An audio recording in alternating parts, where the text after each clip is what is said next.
Imagine this. Sitting with your friend in a lovely cafe in Scotland, making your way through a delicious ginger beer that your friend kindly bought for you.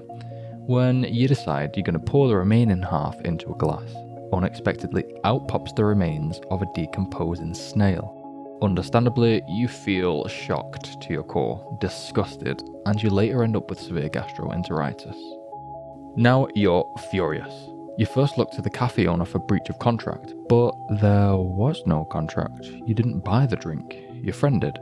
So, you issue proceedings against the manufacturer instead.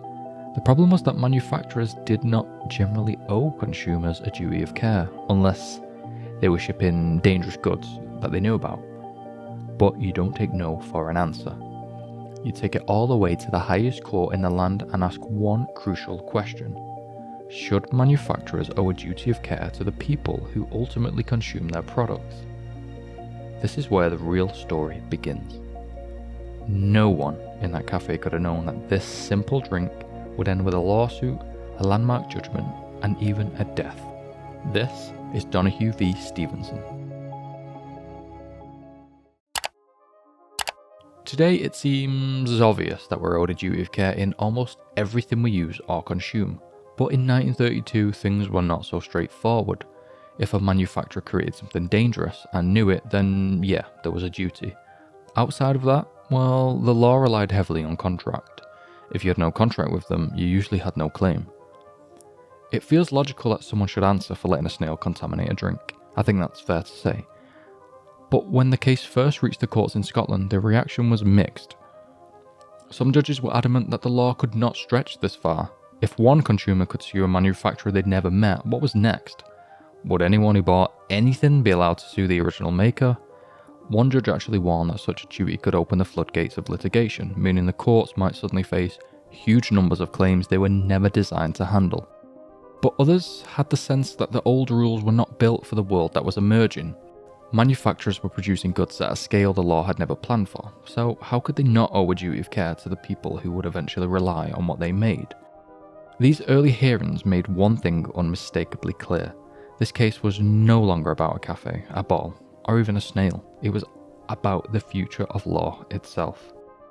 To make things even more complicated, not long before this case there had been an almost identical case. A decomposed mouse in ginger beer, children falling ill, and a lawsuit against the manufacturer. But in that case they decided the manufacturer did not owe a duty of care, as there was no contract. In Donoghue v. Stevenson, the early cases came to the same conclusion. The court said there was no contract, and without a contract there was no duty at all. But Donoghue didn't quit.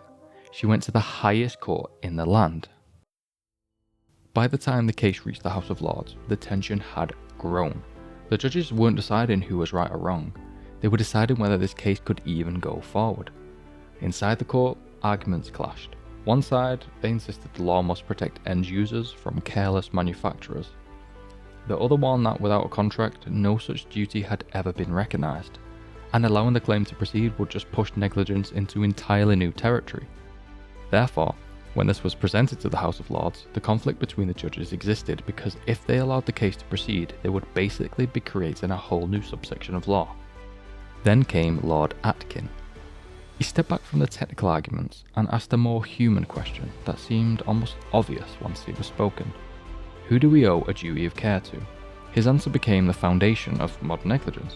We owe a duty of care to our neighbour, and a neighbour is anyone who is so closely and directly affected by what we do, we ought to have them in mind when we act.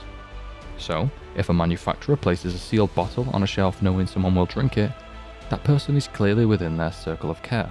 You may never meet them, but the connection is there. It's small, invisible, but real. With those words, the House of Lords voted 3-2 to allow the claim to proceed, recognising, in principle, a duty of care owed by manufacturers to consumers.